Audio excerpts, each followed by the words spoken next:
Hi guys, and welcome to Movies in Lockdown. And today we'll be discussing WandaVision Episode 5. So stay tuned and enjoy the show.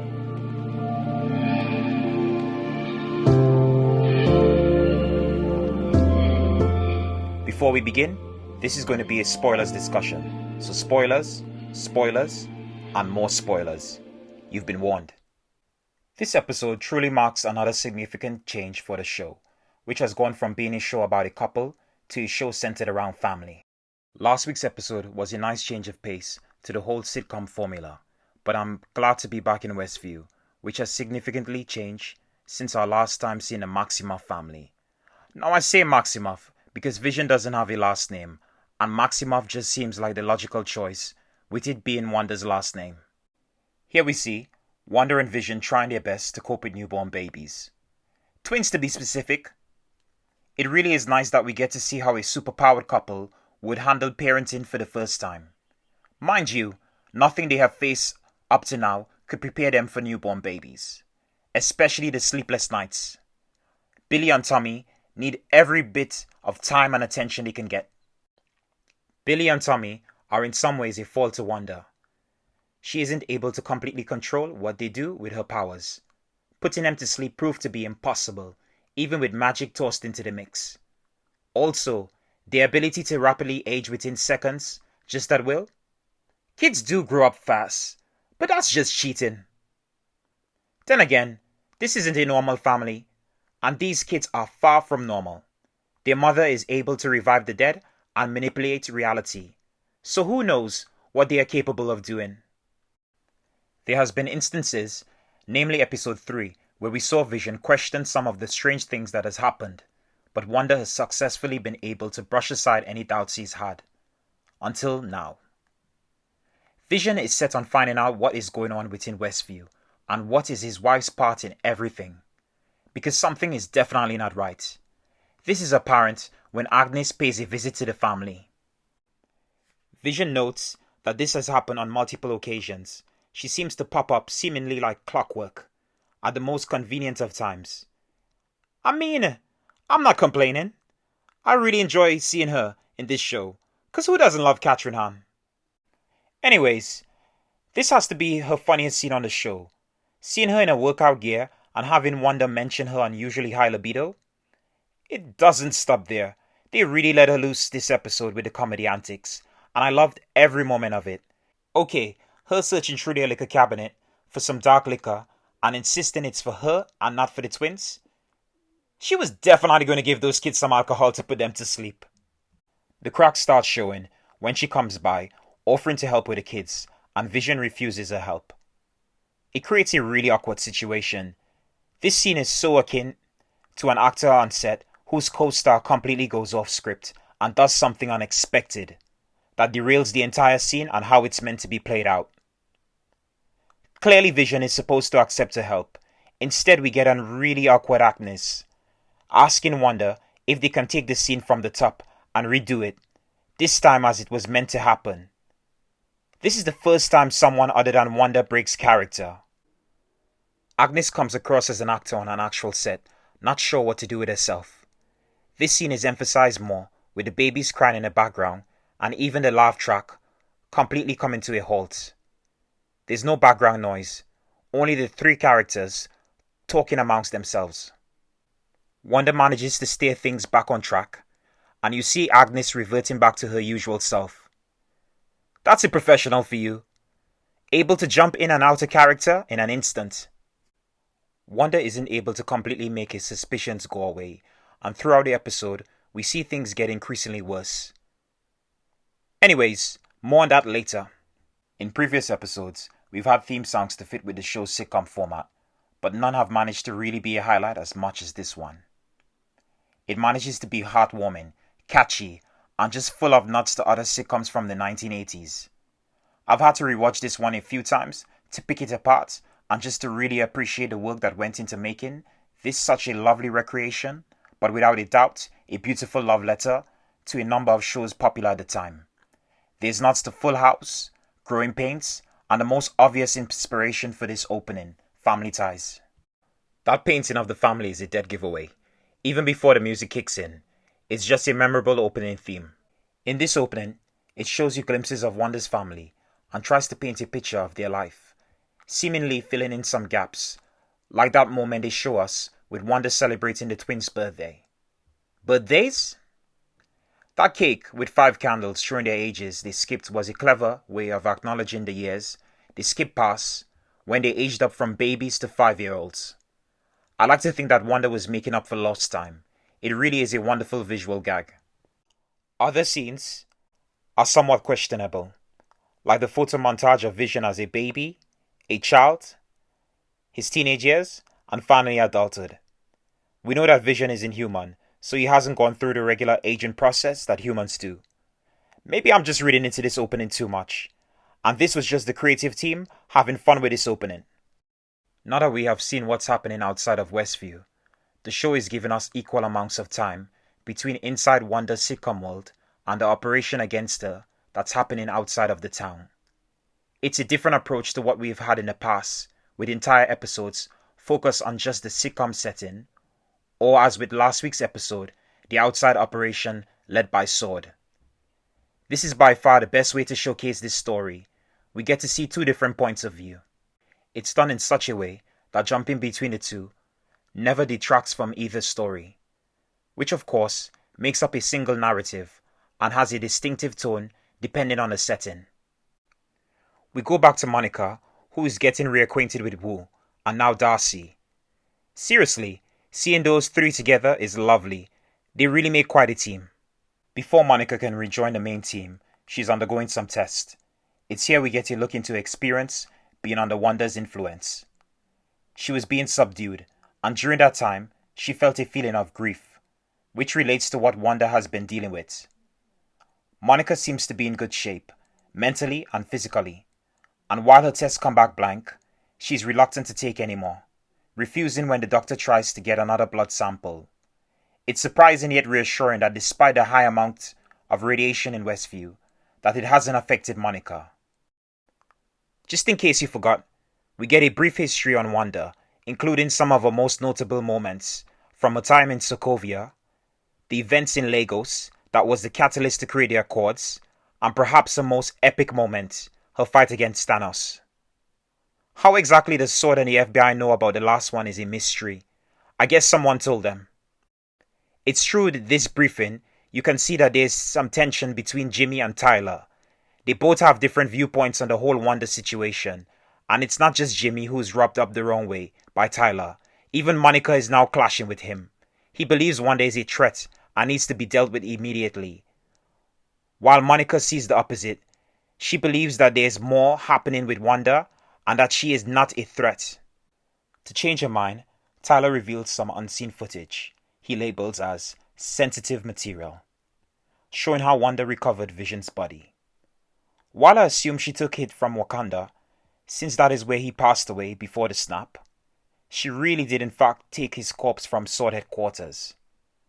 What's interesting is how in the footage you see that the scientists have managed to dismantle his body into parts. His head was caved in, but his body was still intact. They were dissecting him, and who knows exactly what they were attempting. Vision is probably the most advanced life form that exists on the planet, and him being technology-based might be one of the reasons why they retrieved his body and then proceeded to dismantle his corpse. You can imagine the shock and fear in that facility that Wanda just unexpectedly showed up to recover her lover's body. They never mention any casualties, but as grief-stricken as Wanda may be, it's very much possible that she held back from doing anything that could harm anyone. On that note, we go back to our lovely suburban family, the Maximoffs. We see Tommy and Billy, who finds a stray dog. They try to convince their mother to let them keep it, but Wanda isn't sure. Vision enters the scene and he's fully human. Wanda even questions his appearance. Why so formal, honey? Vision is just acting with his intuition and just his observation on what's happened before on countless occasions. Someone is bound to pop up and he's just getting ready. Right on cue, Agnes shows up with a gift, and as Vision puts it, with exactly the right item they require. A doghouse. Now it can't be a coincidence that without even knowing that the kids had found a dog, that she had a doghouse prepared. Agnes questions the kids what to name their new pet, and the most fitting name he ends up with is Sparky. After an electric socket he was sniffing around explodes. His name is a nice nod to the Vision series written by Tom King, where Vision creates his own family, including a dog called Sparky. What's interesting is that Agnes doesn't seem to have noticed the twins have aged up yet again. Also, Wanda using her magic out in the open to create a dog tag for Sparky really shows Wanda is less inclined to keep her abilities hidden. Even Vision questions her behavior. It really needs to be addressed, especially since in previous episodes we saw her making much more effort into concealing her abilities from everyone. This is why Vision is always disguising himself as a human whenever anyone other than Wanda and the kids are present. Maybe this is the start of Wanda openly embracing her powers, since she is seemingly in control of everything that's happening inside of Westview. As established in previous episodes, and even more in the last episode, time within this reality isn't normal. It is quickly progressing at a rapid speed, as shown by Wanda's pregnancy. It wasn't that long ago she had just gotten pregnant, and now her 5-year-old kids are following that same pattern by aging themselves up another 5 years. Their parents did say that they could keep Sparky if they were old enough, specifically 10. Back to Monica and her team. You know, Darcy and Jimmy. I love her working out the signs needed to be able to re-enter Westview, since now it's impossible for her to go through again since Wanda kicked out. I really appreciate the science used in this show. It's explained just enough to make sense. It's easy, and with many other shows, to just make up stuff and call it science. But here, they seem to be taking it seriously. Darcy warns Monica that there is a possibility that she could get mind wiped as soon as she steps back through the barrier, which she refers to as the hex.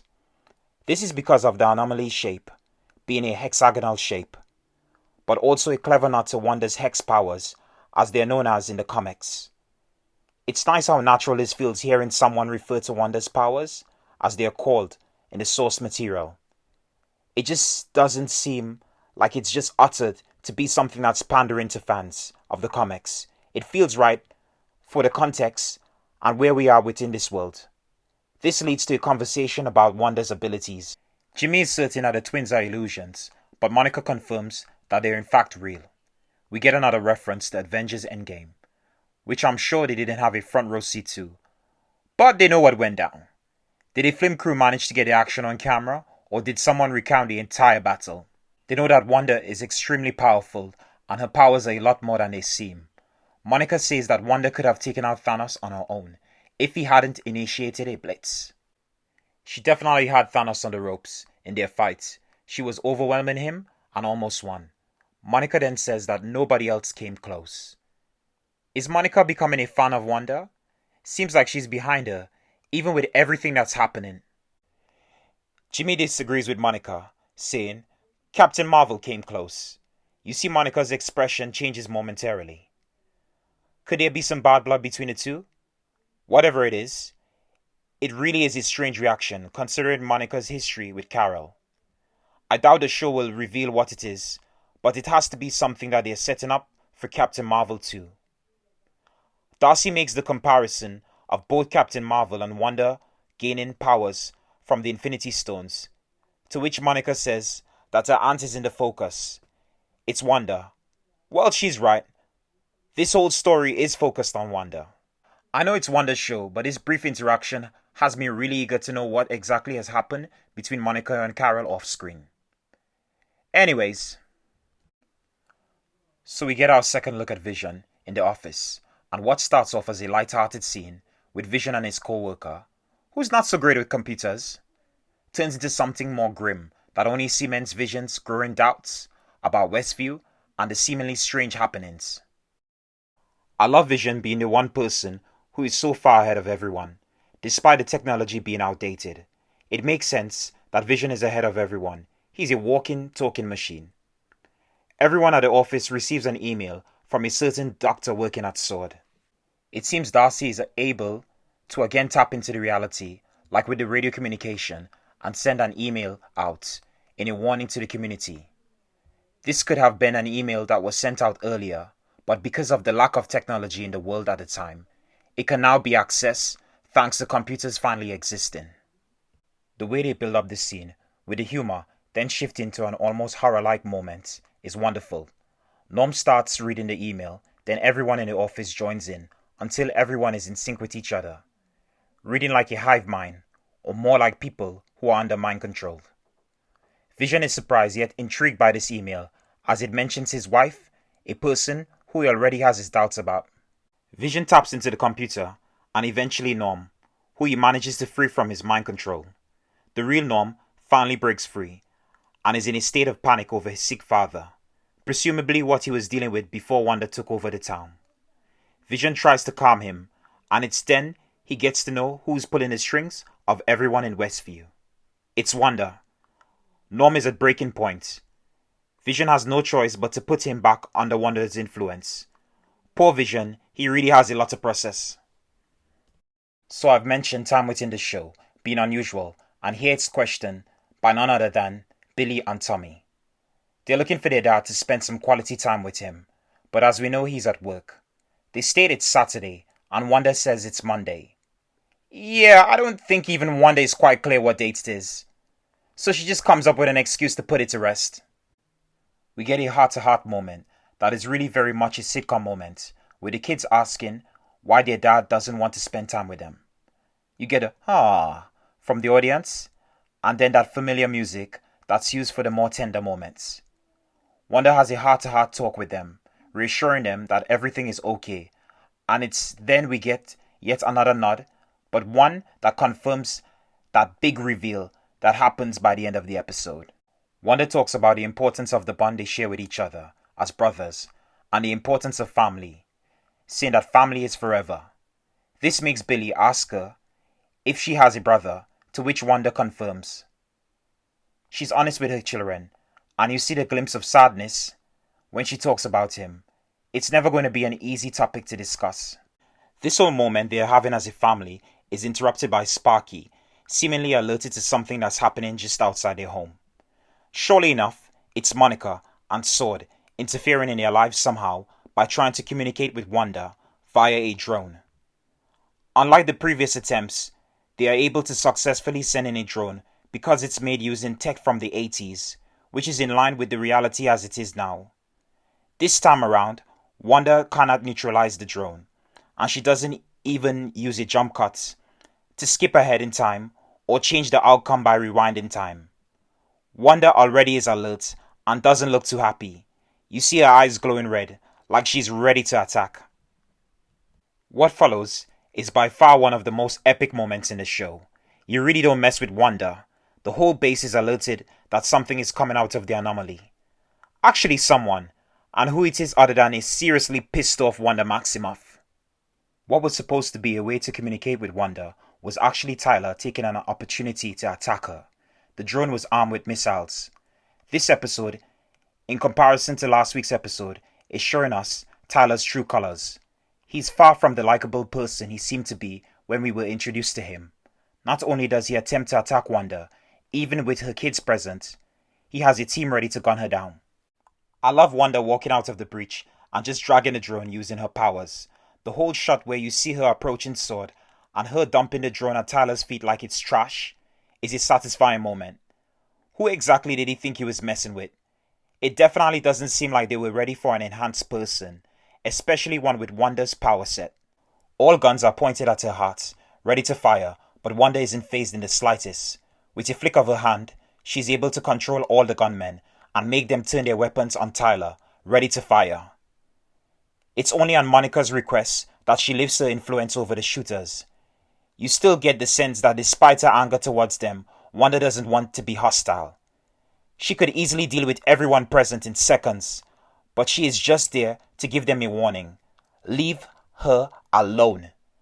With that warning, she takes off, back inside of Westview, to rejoin her family. Time for a commercial break. Let's get into this week's commercial. After the absence of a commercial in last week's episode, it's back. Again, they continue the theme of showing notable moments in Wanda's past that caused her trauma. This is one of the more recent ones that really didn't just have an impact on her, but the world at large. We see a child knock over a glass of red juice. The mother is quick to wipe it up with a paper towel, but it's only making things messy. The narrator questions the woman's choice in paper towels and tells her she needs Lego's brand paper towels. We get a side-by-side comparison shot of her using both the leading brand, her former choice, and Lego's brand, which works far better than before. With it, she's able to absorb the liquid and clean up the mess a lot better than the leading brand. This is something you would see in a TV commercial, where a company would pit their brand against another to show that they are the better choice for the consumer. I like the simplicity of this commercial, as well as its relevance, especially the final line, which is telling of what happened in Lagos with Wanda.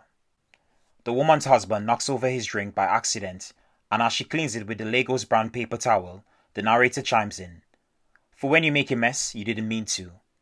This perfectly describes what happened with Wanda in Lagos.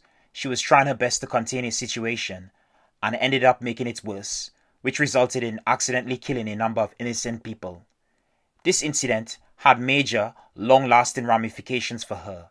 She not only had to live with the guilt of taking innocent lives, but also she was faced with scrutiny from the public/media.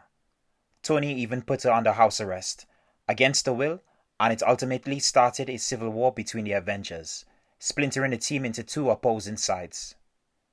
After that encounter with Sword outside of Westview, we go back to Wanda, who has resumed the role of sitcom mom. She's back with the twins, looking for their dog Sparky, who has gone missing. They're searching around their neighborhood when they encounter the postman.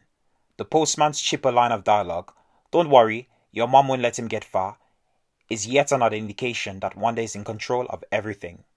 Still, she seems uncertain where he could have wandered to. But yet, their search leads them directly to Agnes's driveway. While this isn't Agnes directly visiting the family to lend them some form of help, it is another convenient appearance from her, the third time this episode. Except, it's more of a downer this time around. The kids are drawn to a rustling in her bushes, which they assume is Sparky. Well, it is, but Agnes has some bad news. Sparky is dead from eating leaves in Agnes's azalea bushes. She has him wrapped up because she was about to bring him over to the house. Yeah, this really is a sad moment that any pet owner can relate to. Everyone is emotional over Sparky's death, and the kids even more so. They exchange a look, as if agreeing to something. Wanda immediately says, "Don't." She's onto them, and knows without the kids telling her that they want to age themselves up. It's their way of running away from the emotions they feel at that moment.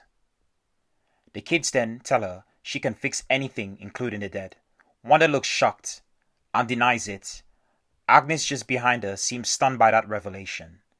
Wanda doesn't just do whatever she can to make things better for the kids. She uses this moment to teach them an important lesson. This talk directly relates to what Wanda herself has done in her time of grief when she lost Vision. It's sort of hypocritical in some ways, as she says, "You can't reverse death, no matter how sad it makes us. Some things are forever." We skip ahead to later in the day, late evening, as the kids aren't present. They seem to have gone to bed. Vision has just come back from burying their dog. He says, "It's not every day you get a dog and have to bury him in the same day." Yeah, we know. Time is moving so fast, it's incredible that we can keep up. Vision is ready to talk to Wanda and to get some answers. He reveals to her that he spoke to Norm, his co-worker, and he discovered that he was in pain from being under her control. Wanda doesn't want to deal with this right now. She tries to brush it off, for now, but Vision isn't having it, not this time. He's had enough. He states what happens every time the show/setting jumps forward a decade. Wanda uses her powers to change everything around her when they go to bed at night. He tells her she can't control him, like she does with everyone around them. Wanda's line, "Can't I?" before she turns her back is really powerful. You feel like she thinks she's above everything, and that this matter that Vision has raised, she's dismissing it. You hear the show's theme tune, which marks the show's ending, start up, followed by the show's end credits. This just upsets Vision further. He doesn't let up and presses his wife even further, asking her about the Maximoff anomaly. Wanda is in denial and continues to say she doesn't know what he's talking about. It's here we see what an angry Vision looks like. This conversation has turned into a full-blown argument. Something that we've never seen between these two before. You feel the tension in the room when Vision shouts at her and floats off the ground like he's taking his stand against his wife. Wanda does the same, activating her powers.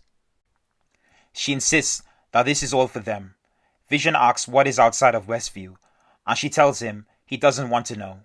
We already know that outside of the town is the world as it is normally, without Wanda's influence, a world where Vision is no longer a part of because he's dead. He sternly tells her that she doesn't get to make that choice for him. She responds to him saying he's never talked to her like this before.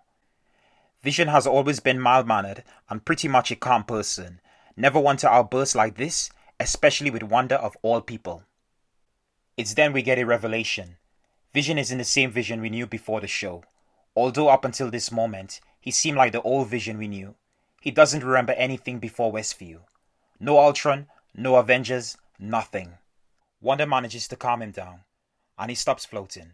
The rage that was present only a moment ago has subsided, but he still wants answers to questions he's had for a while now.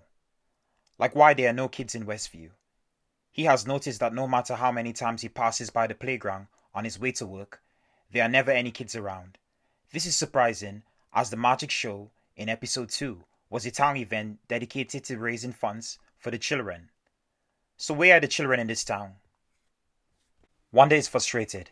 She questions him back, asking if he really thinks she's capable of controlling everything from the people to their daily tasks.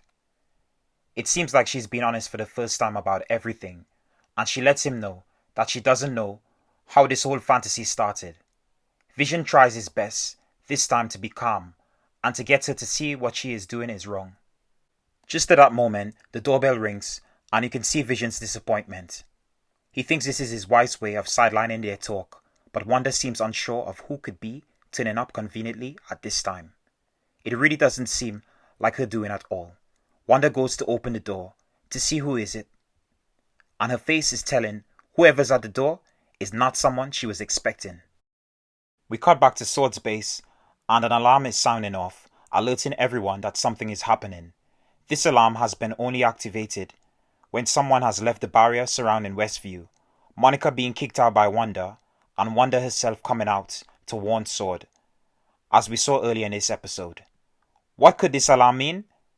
We see the base busy, with soldiers rushing about, and Darcy who appears to be rushing back to her desk to retrieve her notebook. Something on her monitor catches her attention.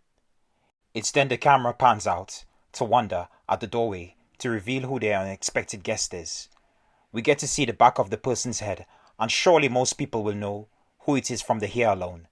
That silver head of hair belongs only to one person, who has been mentioned a few times throughout the show, maybe even foreshadowing this very moment. Wanda seems to be in disbelief, but at the same time, there's somewhat a sense of relief. There's a burst of applause and cheering from the audience track, as we finally see who Wanda is completely in shock over. It's none other than her brother Pietro. But not exactly. The man she's looking at is Pietro, but not the same one we know. Darcy, whilst watching this play out on her monitor, has the best line of the episode.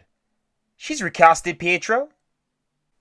Yes, she has indeed recasted her brother, or at least the show has, to deliver one of the most shocking moments in this show to date. We still have 4 more episodes to go, and who knows what else they can shock us with, especially in the finale. Okay, back to that Pietro reveal, and why it's so shocking. Well, first and foremost, it's not Aaron Taylor-Johnson reprising his role. It's Evan Peters, who also played Pietro, but another version of the character, who was a part of the Fox X-Men universe. This sort of reminds me of that reveal at the end of Spider-Man Far From Home, when they introduced to us the MCU's J. Jonah Jameson for the first time, and it was surprising that they got the same actor who played the character before, but in Sony's earlier Spider-Man films, which weren't a part of the MCU. Here, however, it's not just simply getting an actor that has played the part before in another franchise to play the same role again, but in this current franchise. Oh boy, I hope I haven't lost you with that statement. They're playing with a number of TV tropes. The unexpected relative that turns up out of the blue to visit and surprises the family, and the recasting trope, which the MCU itself has had to do on a number of occasions. First, with Don Cheadle replacing Terrence Howard as Rhodey in Iron Man 2, Mark Ruffalo replacing Edward Norton as Bruce Banner / Hulk in the Avengers. Yeah, so it's not that unusual to see characters get recasted in this universe, nor is it for a TV show to do the same. TV has employed this far more than any other medium. I really don't think this will tie into the X-Men or mutants being a part of the MCU. It's going to be something far less obvious, but definitely a satisfying explanation. You can tell that showrunner Jack Schaefer really has a grasp for this material and is constantly keeping us on our toes whilst laying our groundwork, which will all come together by the show's conclusion. So, this cliffhanger, revelation, is how this episode wraps up, and it really leaves us a lot to be buzzing about. Just how will Pietro factor into the show going forward, and why does he look different? Was this casting done just to create some buzz amongst the fans? Or was it just the showrunner and writing team playing about with an old trope that will only lead to an even bigger revelation in the coming episodes? All I can say is stay tuned. Episode MVP! Now this episode, I really enjoyed the kids that were casted to play Billy and Tommy, but I don't think they necessarily stole the show. For me, it was Paul Bettany, who really deserves some due. He is as much a standout as his co-star Elizabeth Olsen. Without his involvement and their chemistry, none of the interactions, especially the argument between Wanda and Vision, would be as impactful as it was. You can tell he's enjoying his part, and every performance he gives as Vision, especially in this show, makes me appreciate his character more. The humanity he brings to his character is what makes Vision as a character interesting. Honestly, he's such an underrated actor, and it's crazy he's not in more stuff outside of the MCU. I remember loving his performance in A Knight's Tale alongside the late Heath Ledger, but what made me appreciate him as an actor was his role alongside Kirsten Dunst in Wimbledon. You really can put him in anything. He's good at both comedy and drama. Anyways, that's all I have to say for now about WandaVision. This really was an amazing episode, and I can't wait for next week's episode. Hopefully you'll join me again to discuss the show some more. Thank you for watching, and I hope you enjoy the show. Please feel free to subscribe, like, and comment below. And hey, maybe this wasn't your cup of tea, and that's okay. Just remember to take care and stay safe.